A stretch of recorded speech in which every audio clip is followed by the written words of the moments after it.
1, 2, 3, 1, 2, 3, 4, 5, 6, 7, 8, 9, 10. 1, 2, 1, 2, 1, 2, 3, 4, 5, 6. Tiki-ta, tiki-ta, tiki-ta, tiki-tiki-ta, tiki-ti. Vamos por telefone com ele. Usarem de 2G.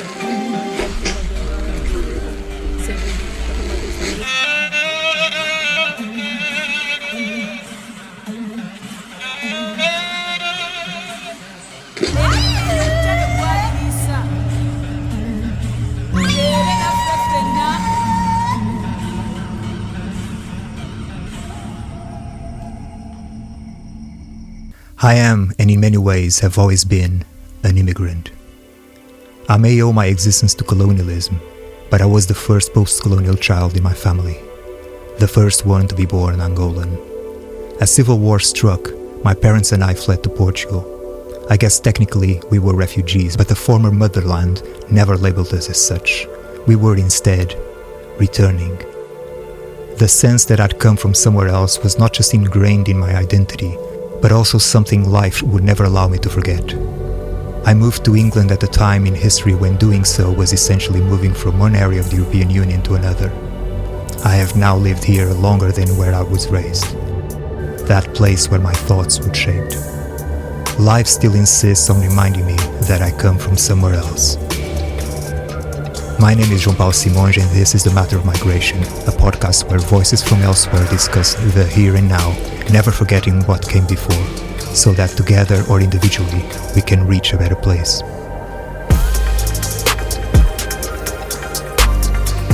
For context, we're recording this 5th episode of the podcast on Friday, 17th of October, 2025. My co-host is Kate Pahl. Kate Pahl is Professor of Arts and Literacy at the School of English at Manchester Metropolitan University. Her interests span narratives of migration and artifacts of identity, together with literacy and language in communities. She has recently completed a cross-disciplinary project exploring children and young people's relationship to treescapes, with a focus on multilingualism and trees. She is passionate about arts-based research with communities that creates new opportunities to explore intergenerational stories that open up new worlds. Welcome to the podcast, Kate. Thank you. In most cases, when I have a co-host or a guest, I have to do a full disclosure.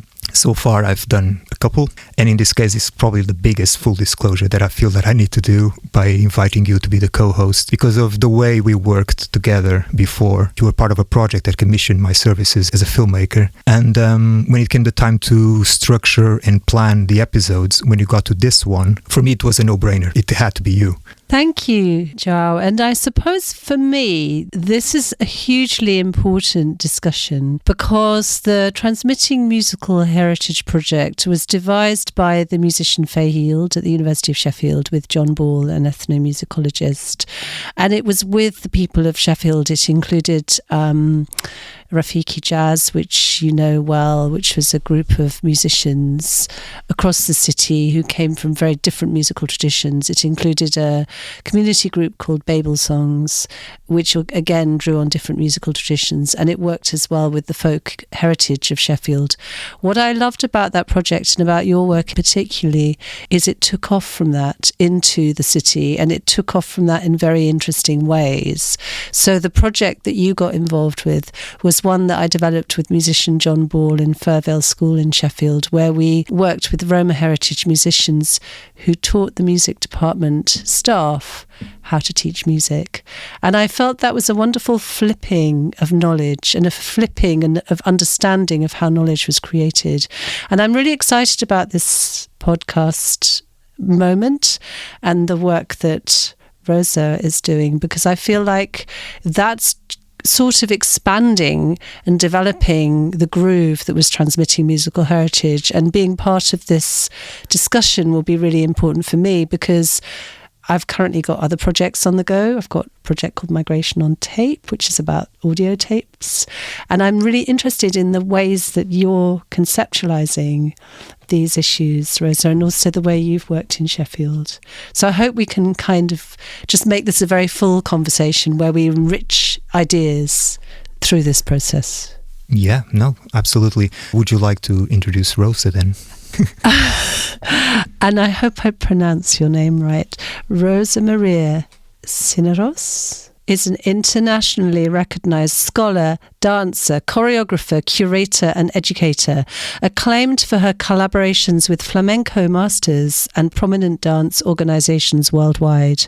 Based at Coventry University's CEDA, she also works independently, organizing festivals, exhibitions, and producing award-winning dance films through her company, Rosa Cisneros Film Production Company. Her projects and teaching engagements in education, arts and health span Europe, the US and beyond, with a strong focus on making education accessible to vulnerable groups and ethnic minorities. Rosa sits on multiple boards and academic journals and actively participates in EU-funded initiatives. She's a published writer and editor, contributes to major dance and education publications, and drives projects that engage communities through the arts with a focus on health, accessibility and social justice. Her research and consultancy address decolonizing dance, archives, ethics and equity, diversity and inclusion. Guided by interdisciplinary collaboration, Rosa's work is rooted in feminism, hip-hop studies, intersectionality, cultural heritage and digital technologies. Wow. Welcome, Rosa. Thank you. It's always a bit awkward to hear someone read about you. I always think these things are going to sit online and not be read in front of me. So a bit weird. But hello. Thank you for having me. Well, for me, as we evolved and came closer and closer to the production of this particular episode, for me it was an interesting kind of upgrade to the theme to expand it beyond music. And in my recent contact and interactions with Rosa, it just became apparent that it needed to be heard for a lot of things that she has shared in terms of her heritage, in terms of how she conducts everything that she does, informed by that, but also sort of like wanting to open it up to the world in a really, really strong, powerful dialogue. So for me, bringing you two together in this studio is bringing someone that I associate very strongly with language, and someone with whom I came to know you through your flamenco dancing, so I associate very much with physicality and communicating with the body, and you have said very interesting things about carrying traditions in the body in terms of your culture and everything. So I just want you two to start talking, basically. Can I ask you a bit more about the flamenco thinking, Rosa? Because I would love to know how you conceptualize flamenco as a mode, as a way of life almost? Well, yes, it's a big question, and one that I come back to quite a bit, because I was given flamenco through my mother, through her body. She taught me in a very informal way, and it was one of the things that tied her back to her family, her country. It also was the main reason that I was able to travel to many countries. So through flamenco, I learned a lot about our family history. I learned a lot about our Roma history, but also about myself. And the main thing my mother would always say is that flamenco is a conversation that you have with other people in the room, but also with yourself. And in the beginning, I didn't really understand that. But as time went on, I understood. And I understood through the practice of doing flamenco, you become that art form. It's in everything you do. It's not about dancing for a moment on stage, but it's about how you do things. And at the same time, I was learning classical ballet. So I had these two worlds, these two traditions kind of sitting in my body. There was a lot of tension and there was opposition there. So I was learning these two languages, trying to make sense of them. As I was learning flamenco from my mom, I then went on to train and learn in a more formal conservatoire setting. And it was really interesting how I've never been able to pick up movement quickly. It takes me a long time. But once I get it, I get it. And that's true in any of the styles I've trained in. Like in flamenco, everything is in 12 counts. So 1, 2, 3, 1, 2, 3, 4, 5, 6, 7, 8, 9, 10. 1, 2, 1, 2, 1, 2, 3, 4, 5, 6, tiki-ta, tiki-ta, tiki-ta, tiki-tiki-ta, tiki-ti. And in training formally, it was about counting. But the way I learned informally was around rhythm. So these different modes and ways of being, when I was younger, I thought I needed to leave one in order to understand the other. So if I was in a classical dance space, I needed to leave my flamenco out of the room.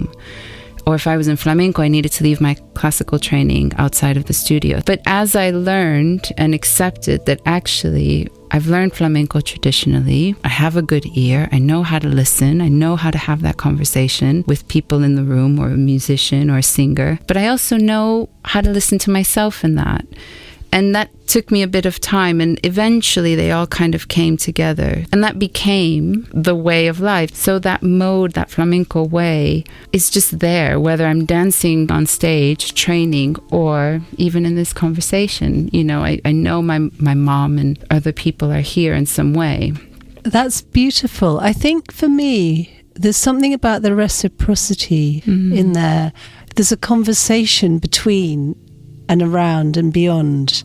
And I think what I'm learning from this is also connected to the Transmitting Musical Heritage Project, which is actually you can entwine through the body and through the heritage. And that entwining produces something which actually is beyond anything else. I think for me as well, there's something about the relationship between the body and the tradition that I'm finding very exciting. It's like we're on the edge of... Full disclosure, I'm really interested in embodied knowledge. I've just finished a project about trees, which was also a project about multilingualism, which was also a project about heritage. And we worked with refugee background young people in the city of Manchester about their tree memories. But the tree became like an interlocutor in the conversations that we had. And when I'm listening to you, I get a sense of the kind of tradition as something alive, but also something that can be developed and something that's moving across and between identities and nationalities. And maybe your practice, I can see it's much broader, but its broadness comes from that ability to move. So maybe talk a little bit more about your practice, because I'm just fascinated in what you do as well. Well, as you said, you work with heritage and knowledge and body, and those things are always changing. And I think that's true for any tradition. It's important to understand the past, but also know that those things are living, breathing ways of being that are evolving. My own practice is to be authentically in the moment, and that is always changing. And that's one of the things that's exciting about heritage and culture and traditions. There's space for multiple things to coexist. I might be able to exist in a traditional flamenco environment or a traditional classical environment, but I'm also still very alive and in my body, and my body is getting older. But in flamenco, we'd say, oh, you've been dancing for 150 years, and the older you are, the more you bring to the dance, because you have more life, more experience. So hay más peso, there's more weight there. And I think that's a beautiful way to challenge some of the more, let's say, conventional ways of thinking about beauty or dance and practice, that, you know, you have to be very young or a very specific look. So the aliveness of a practice, of a tradition, of heritage is always important to me and central to everything I do. It's amazing hearing you speak, because then I had an image of an oak tree and the way in which oak trees, of course, outlive humans by many, many centuries. But flamenco, likewise, has this extraordinary history. I should say there's my version, there's someone else's version, and then there's somewhere in there the truth. And I can only speak from work that I've done and research things and stories that I've heard, knowing that there is a big debate around, does flamenco come from the Roma community? Depends on who you ask. If you ask me, I say yes, because the essence, the grit, the emotions, the reality of the Roma community and how it existed 150, 200 years ago in the south of Spain gave birth to flamenco. There are three strands to flamenco. There's the cante, el toque y la guitarra, la danza. So that's the singing, the guitar playing, and the dancing. And there is a hierarchy there traditionally. Usually the singer comes first, then the guitarist, and then the dancing. They're having a conversation. And so we know a lot about flamenco, and we've seen this globalized version of flamenco, which is on stage, a very specific look where the dancer in a very Carmen-esque figure is at the forefront. But in a traditional way, in the historical part of flamenco, it was in a community family gathering, and flamenco was used to communicate, to share, to pass on history, stories, and to also reflect on life and some of the tensions and some of the reality of the Roma community, which wasn't always very nice. I say Roma, but in Spanish we'd say Gitanos, and if you translated that to English, would be gypsy. The use of that word has a lot of tension as well. Within a Spanish context, within a flamenco context, Gitano is just the term that's used, and you might say you have flamenco Gitano, but you also have non-Roma, non-Gitanos doing flamenco, and that's also brought a lot to the way flamenco has continued to develop and evolve over the last years. And I would say the essence of flamenco would be what we call the soniquete, the swing, that ta, tiki, ta, ti, ta, tiki, ta. It's like blues, you know, it has a certain rhythm, a certain feel, certain quality to it.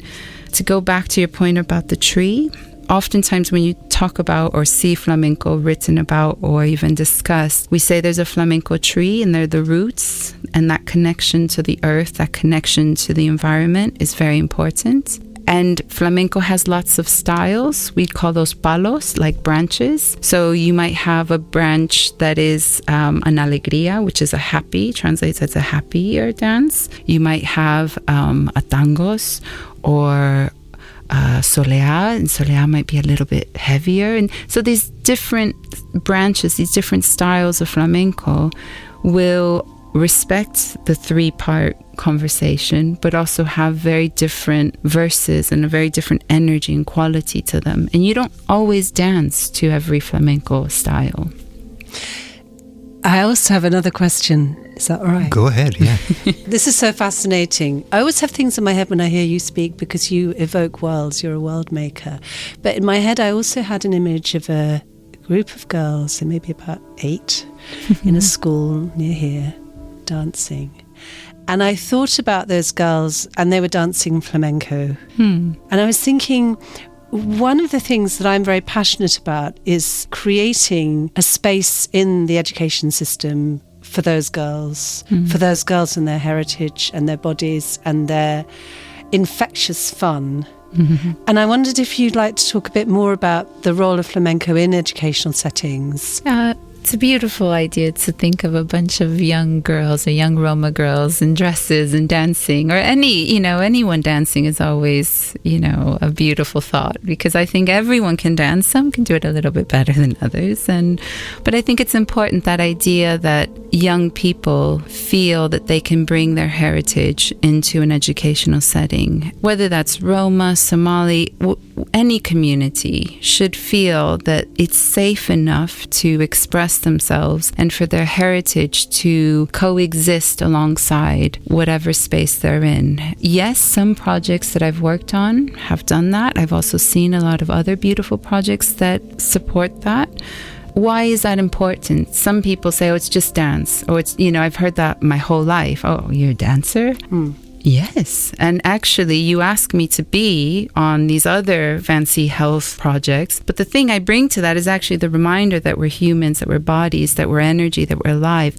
And all of that comes from my dance training or my Roma background. And so that description you have of these young girls, there's something about that I think we ask our young people or our staff to somehow leave parts of themselves at the door. And of course, we all have to do that on some level when we're entering a space. But if we really want our young people or a school to thrive, we have to allow them to be who they are. And so if through arts and culture, and in my case, dance, I can support a Roma group of girls to be a little bit more comfortable, a little bit more of themselves, they then settle into that educational space. They feel a little bit safer, which then allows them to maybe ask the question in maths, maybe feel that their mother can pick them up or that grown-up can be in the school.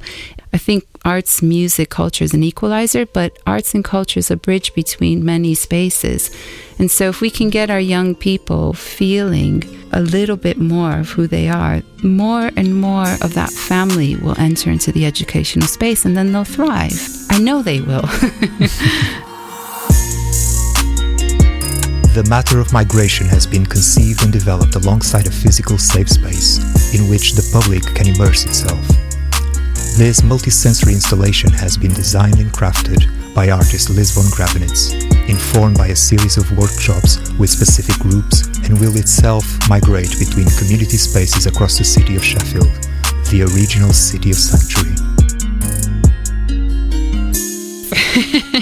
So I think for those that don't know, the Roma community comes from North India. And with the Muslim expansion, the Indian Roma community was forced to start that migration. And that story then in what we now know as Eastern Europe, the UK, and now even South America and the rest of the world, the Roma families started traveling, and we know where more or less and when they landed in certain countries because of the dialect, but also because of the arts and culture and the way that that's been maintained in the body. And you can see that flamenco is a great example of that, because you can see the Bharatanatyam influence of the Indian arms and the gestures, and also the Kathak, dancing with flamenco footwork, and even the rhythms, the ta, tiki tiki ta, tiki tiki tiki ta, ti ta. We stopped at 12, but if you look at Indian music, some of it can go up to 64 beats, and they also count on their fingers. So there's something about that we can trace that lineage, that history with language and with our arts and culture. I didn't know that growing up. My mom, I don't think, knew that. She was always, we're from the South, we're this, we're that, And there's a clan mentality to, traditionally, a Gitano community. I come from this family. I come from a lineage of singers, of musicians, of basket makers. So that was there. But where that came from, we didn't know. And she was the one who would say to me as a little one, "You're going to university." She couldn't read and write, but she would put, "You have to, because look at how they treat us. Look at how people look down at us. Look at how they talk to me. Education is the one thing that no one could take from you. They take your clothes, they take this, they take our gold, but your education is something no one can take from you, and you can do a lot with it." I wouldn't say she planted those seeds. She hammered that into me. She had a belief, and there were moments when I was in different schools and things, and trying to understand what's Gitano, what's Roma, we didn't use Roma. I now use this politically correct term because of my work, but ¿qué es Gitano? Why aren't we in history, and where is that? And she'd say, "You don't tell people you're Gitano. You have to be quiet because people won't know and don't need to know. You have to protect yourself." So there was always this insider-outsider way that she talked about history. And I questioned that. So as I got older and started looking at where is this history and why don't people know about it, I realized, well, there's a real gap in the traditional way that history is talked about. But this history exists in other spaces. So how can we bring some of that together? But the discovery of something, for me, it's a discovery, but that's lived and died, sadly, with people because they've carried that history with them. There are different projects like the Roma Archive. There are lots of different organizations that are trying to capture some of this Roma history to better understand it. But it's not very visible. But there's so many cultures where that's true, where their history isn't in the traditional textbooks or in school. And so we need initiatives or celebrations to help uncover that. And why does that matter? That matters because we live in a global world where fear dictates a lot of hate. And if you don't know something about a community, it's easier to hate them. But if you also don't know something about your own culture, it's easy to let go of something or to just dismiss it. So I think that there's a little bit of both that has to happen. Yeah. To that last point, in some ways, it's almost like some cultures just for that lack of self-knowledge accept a label that the wider society puts on them, and that if it is negative, and it tends to be, basically stops them from achieving more in life. And that's also the thing, and that's why I didn't shy away from the term gypsy, because your research had exactly to do with the term as well, wasn't it? Absolutely. Didn't shy away from it.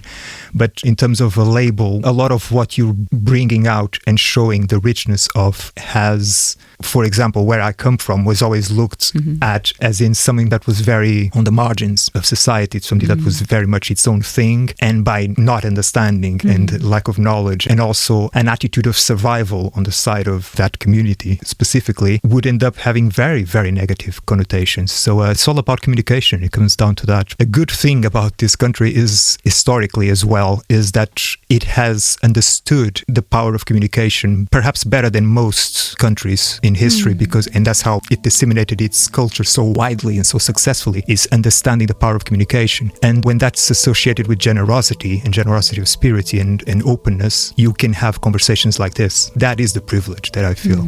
I've lived in a lot of different countries and a lot of different cities, and a lot of people have asked me, why Sheffield? Why the UK, with all of its and I love the UK. Like, I feel just so grateful that my two girls can grow up in this country. Every country has its tensions, but there's something really beautiful and powerful and historical about being here, that I don't want a Roma family to come here and expect it to be exactly like it is at home, but then say, oh, but I want this.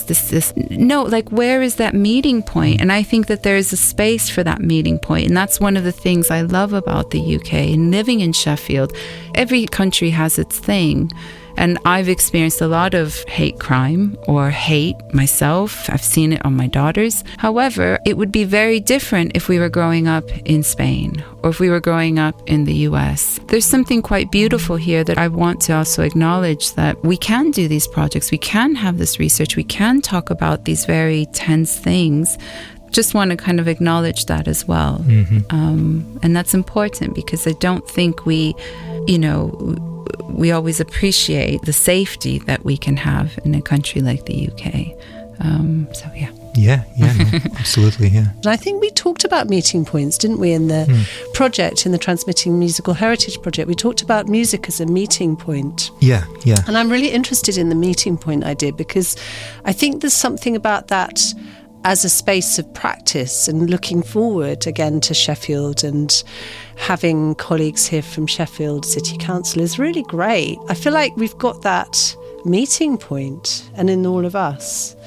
Sorry, that wasn't really a question, but I think the flamenco starting point is a very good space to anchor some of this work and this thinking. And I'm very interested in the potential of the dance meetings. You talked about meeting the classical tradition, and you talked about meeting these different nationalities across the world who are themselves connected to the Roma tradition. And I've done work with Eastern European Roma young people in schools looking at their literacy practices, and the meeting of those, and then the reciprocity and the conversations. And this is a conversation.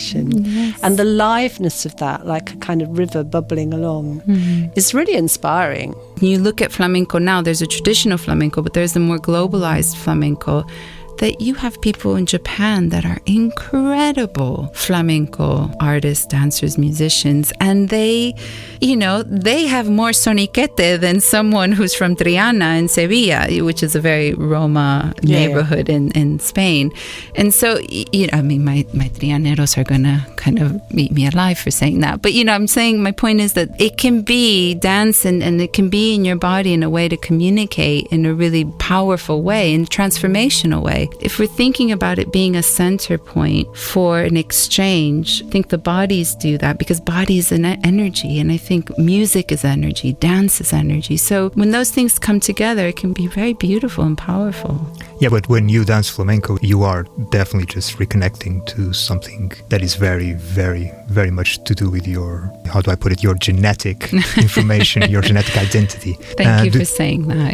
Yeah, and you remember what I said to you when I approached you after that performance. What did I say to you again? I don't remember. You weren't alone on that stage. That's what I said, yes. And I really meant it. And I have thought, I don't think about me saying that particularly, although you having taken it the way you took it is special, obviously. But I can go back to what I felt when I watched you. When I think of it, I feel it again. So it was very genuine when I said that you weren't alone on that stage. Yeah, I think that's, again, I'm very lucky of how people taught me flamenco, that dance, I'll say dance in general, that you can do what you want to do, you can break the rules, but you must understand the history, the lineage, and the people that came before you, and you're not alone. My ballet master would always say, smile through your eyes.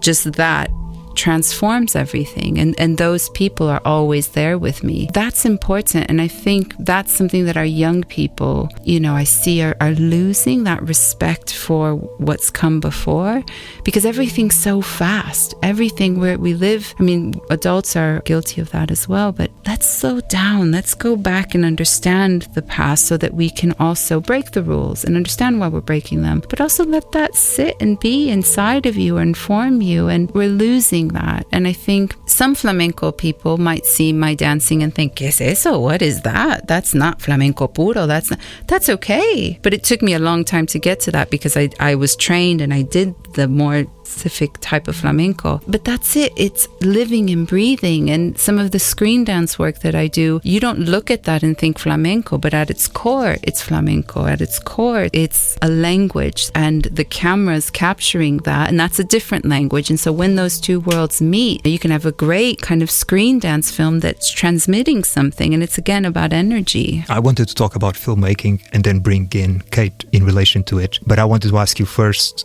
what is the process for you, or how do you approach turning the camera on yourself in relation to all this, the films and the pieces that you've done in which you are performing? They're edited in a certain way, and it gives it communicates something very specific, but at the same time, it's literally turning the camera on yourself. So I'd like to hear a little bit about that. Turning the camera back on me, I was very good at being behind the camera, because I felt that what you do behind the camera impacts what people see, and that was important to me to teach. But when I wanted to be in front of the camera, it had to be the right person behind the camera. And fortunately, I have two people that just follow me, but we've also developed a friendship and a relationship that allowed that to happen, that they could follow my dancing or follow the way I was breathing. And that's essential. Relationships are important to me in everything I do, but especially with camera. I'm very lucky I get to work with Maria Polodeanu, who she was my student and then went on and now does her own thing, but we work together all the time. But she can breathe with the camera in a way that you can't teach that.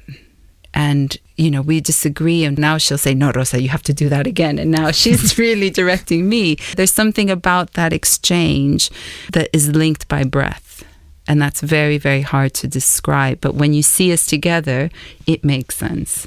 But the final result is definitely... And now it makes sense, that communication, but the final result is definitely in your own terms. What I mean is like the sensuality of flamenco. You are being sensual in your own terms. You're not being looked at or filmed in any other way than the way you want to present yourself. And that's fascinating to witness as you watch the videos. It's just incredible. Thinking about, after becoming a mother, the body changes. That's something in the screen dance trilogy that I made with my daughters. How do you play with that femininity? How has that changed for me? But also, how does that sit alongside motherhood? And also Roma women are seen in a very specific way, or a flamenco should be in a very, specific style of dress. But what if I have trousers? What if I don't have a flamenco dress on? What if it's dancing next to the water?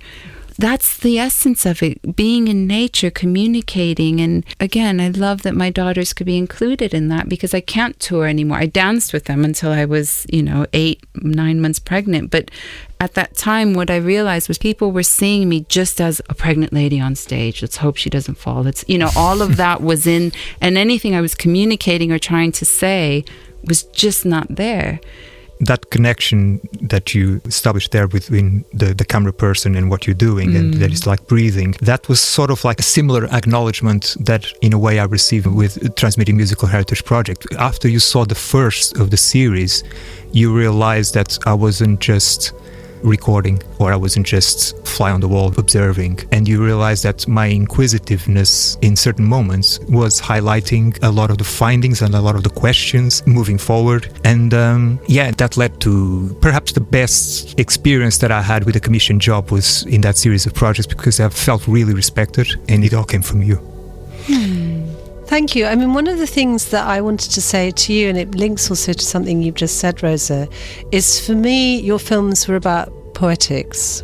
So there were moments of poetry, and they were inquiry, but I now work in a school of English with poets, particularly the poet Helen Mort, who's from Sheffield. And one of the things I realised is that particularly your films had a poetic inquiry at the heart. So the waiting, the relationship between the camera and what was happening, it was like in poetry, there's a moment of silence and then there's a word. And the camera kind of followed but also created its own poetic moments. For me, it was actually working with a fellow researcher. It was a lens from which to understand the concept of transmitting musical heritage. You brought it alive in your filmmaking.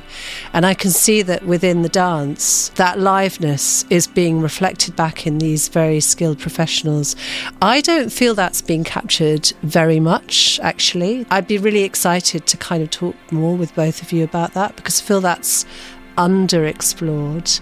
Academia tends to put things in boxes. Mm-hmm. This is this is this and this. And this was the mode, like flamenco as mode, it was a film as mode, but it opened up a world.